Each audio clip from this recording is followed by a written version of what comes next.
Olá! O nosso papo hoje é sobre um tema que mexe diretamente com o dinheiro público, as chamadas guerras de licitações aqui no Brasil. Vamos entender como essa disputa funciona e por que ela é tão importante. Pois é, como que os recursos públicos são ganhos e, muitas vezes, perdidos? A gente vai entrar no mundo das licitações públicas, que é, olha, um verdadeiro campo de batalha. De um lado tem a fraude, que já é quase um sistema. Do outro, uma nova lei que chegou com a promessa de modernizar e arrumar a casa. E para ter uma ideia do tamanho do problema, pensem neste número: 8.400.000 reais. Foi isso que um único esquema de fraude lá em Rondônia conseguiu movimentar em apenas um ano. É muito dinheiro em jogo. Ok, então para a gente entender como se combate isso, primeiro precisamos mergulhar no problema. Vamos dissecar e entender a anatomia de um esquema fraudulento. E existe até um nome para isso: cenário montado. Esse termo veio de uma operação da polícia lá em Pontal do Araguaia e ele descreve perfeitamente uma prática que, infelizmente, é bem comum. É aquela situação em que a competição numa licitação é pura fachada, só uma ilusão. E como é que se monta um cenário desses? Bom, existe quase um roteiro que a gente vê se repetir em vários casos, de Rondônia até o Mato Grosso do Sul. Funciona mais ou menos assim. Primeiro, os fraudadores conseguem acesso a informações privilegiadas. Com isso em mãos, criam empresas de fachada. Depois, combinam os lances entre esses concorrentes de mentira para simular uma disputa real. O resultado, alguém ganha o contrato, só que por um preço superfaturado. Parece legítimo, mas no fim, quem paga a conta, e bem mais caro, somos todos nós. E para esses esquemas funcionarem, uma figura é fundamental: o laranja. Sabe o que é? É aquela pessoa que basicamente empresta o nome e os documentos para ocultar quem está de verdade por trás do negócio. Um exemplo bem claro foi o de um jovem de 26 anos, lá no Mato Grosso do Sul. A empresa estava no nome dele, mas quem mandava em tudo era o padrasto. Ele era só a fachada, servindo apenas para esconder o verdadeiro operador do esquema. E é importante entender que não estamos falando só de burlar umas regrinhas, não. Esses esquemas envolvem uma lista de crimes bem pesados: falsidade ideológica, associação criminosa, lavagem de dinheiro. E o pior é que todo esse dinheiro desviado com superfaturamento é um recurso que deixa de ir para a saúde, para a educação, para aquilo que realmente importa. Bom, diante de um problema tão sério e tão enraizado, alguma coisa precisava ser feita, né? E a resposta veio na forma de uma grande mudança na legislação. Essa mudança é a Lei número 14.133, a nova Lei de Licitações e Contratos Administrativos. A ideia dela é justamente essa: atacar de frente as brechas, as fraquezas do sistema antigo, trazendo mais modernidade e principalmente mais proteção para o processo de contratação pública. E qual é a grande virada de chave que essa lei propõe? Basicamente, é trocar um sistema que era super focado na burocracia por um que valoriza o planejamento estratégico e a eficiência. Mas olha, o ponto central mesmo, a grande aposta, é na transparência. Com a nova lei, tudo tem que ser publicado no Portal Nacional de Contratações Públicas. É uma plataforma online aberta para que qualquer pessoa possa fiscalizar. E uma das principais ferramentas para isso é o chamado pregão eletrônico.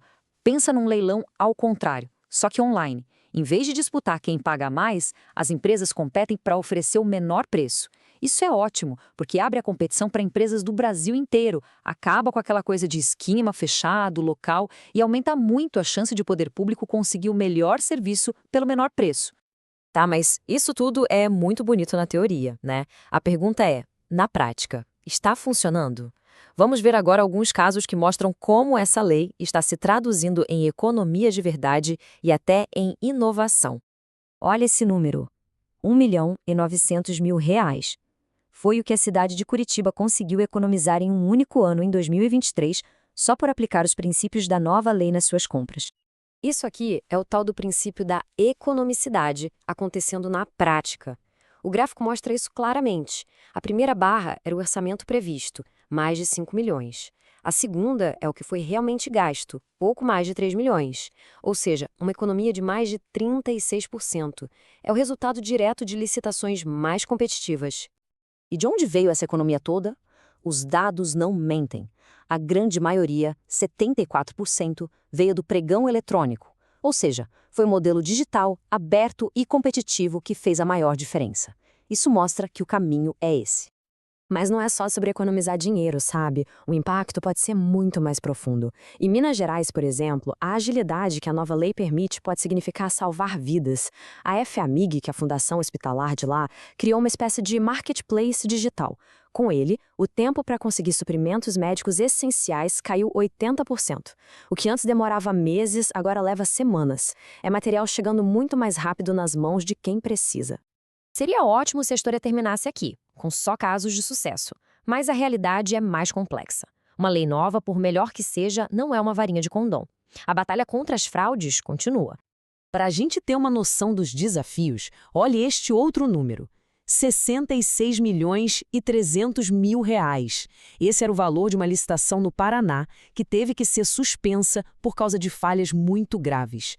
Isso mostra que só ter a lei não basta. A implementação dela é um desafio gigante. E o que deu errado nesse caso do Paraná? Coisas básicas, mas que destroem todo o sistema. Primeiro, o edital não foi publicado no Portal Nacional, que é obrigatório. Ou seja, quase ninguém ficou sabendo. E segundo, exigiram marcas específicas de produtos sem dar nenhuma justificativa técnica. O resultado? Só 2 empresas apareceram. A competição foi para o espaço, contrariando tudo que a nova lei prega. E os desafios não são só na prática, também aparecem umas discussões jurídicas bem complicadas. Por exemplo, imagine que uma obra pública deu problema. De quem é a culpa? Só da empresa que construiu? Ou a empresa que foi contratada para fiscalizar a obra também tem responsabilidade? Essa é uma discussão que está rolando nos tribunais. A visão de muitos especialistas, como o jurista L. Lopes Meirelles, é que cada um responde pelo seu trabalho. Quer dizer, a empresa que fiscaliza pode ser responsabilizada sim, se ela falhou na sua fiscalização. Mas isso é diferente de dizer que ela é automaticamente responsável, junto com a construtora, pelos erros da obra em si. Definir quem é responsável por quê é fundamental. E tudo isso nos leva a uma reflexão final, né? A nova lei trouxe ferramentas poderosíssimas de transparência. Mas qual é o papel de toda a sociedade para garantir que essas ferramentas sejam realmente usadas? Porque, no fim das contas, ali pode até abrir as portas, mas para que as coisas funcionem de verdade, é preciso uma vigilância constante. Não só dos órgãos de controle, mas de todo mundo. Afinal, a transparência só funciona se tiver gente de olho.